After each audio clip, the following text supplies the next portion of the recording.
Et bonjour les enfants. Cette fois-ci, la nouvelle histoire s'appelle Un goûter presque parfait. Un goûter, c'est au moment où c'est comme un petit déjeuner et c'est dans l'après-midi. C'est en France, hein. C'est le jour de fête. C'est un jour de fête, c'est le jour de la galette.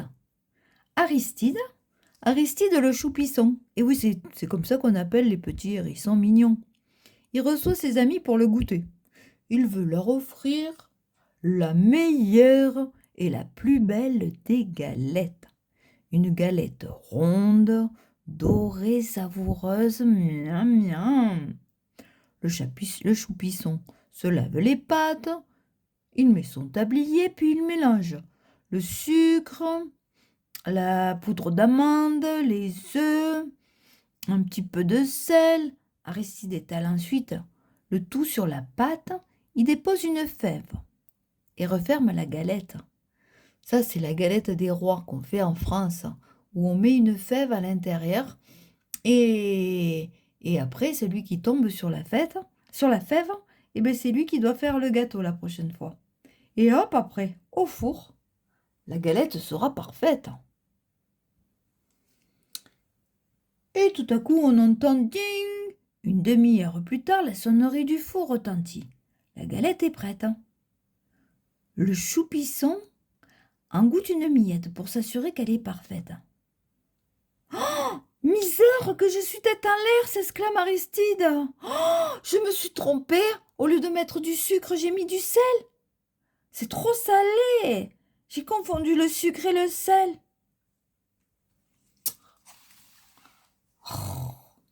Aristide recommence l'opération galette en faisant attention cette fois à suivre la recette à la lettre.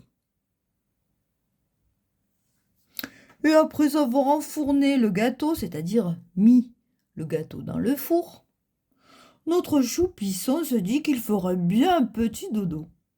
Et comme la sonnerie du four va retentir lorsque la demi-heure sera passée, il se dit que cette sonnerie le réveillera. Mais il est tiré de son sommeil par une odeur de brûlé.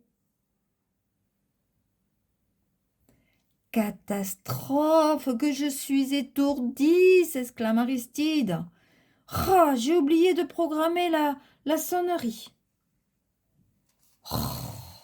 Pas question de servir une galette toute brûlée, carbonisée à ses amis. Alors, sans se décourager, Aristide remet son tablier.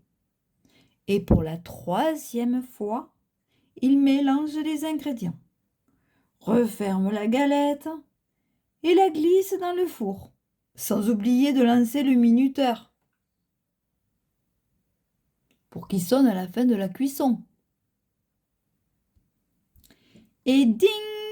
Au bout d'une demi-heure, la galette est prête. Ni brûlée, ni salée. Ouf, elle est parfaite. Ça tombe bien, voilà les copains. Le choupisson sert à chacun une part de galette. À la fin du goûter, il n'en reste plus une miette. Soudain, tout le monde se regarde. Dis Aristide, demande Tipi la taupe. C'est normal que personne n'ait la fève? Misère de misère, que je suis tête en l'air, s'exclame Aristide. J'ai oublié de mettre la fève. Pas grave, lui répond Tipi en lui posant la couronne sur la tête. On va dire que c'est toi le roi des étourdis. Et le roi des pâtissiers, ajoute Armand Lefant, parce que ta galette, c'est la meilleure de la forêt. Vive le roi Aristide! S'écrient en chœur tous les amis. Eh oui, pas besoin de faire pour que ce goûter soit parfaitement réussi. Eh oui, regardez la belle galette, magnifique. À bientôt les enfants, à la prochaine histoire.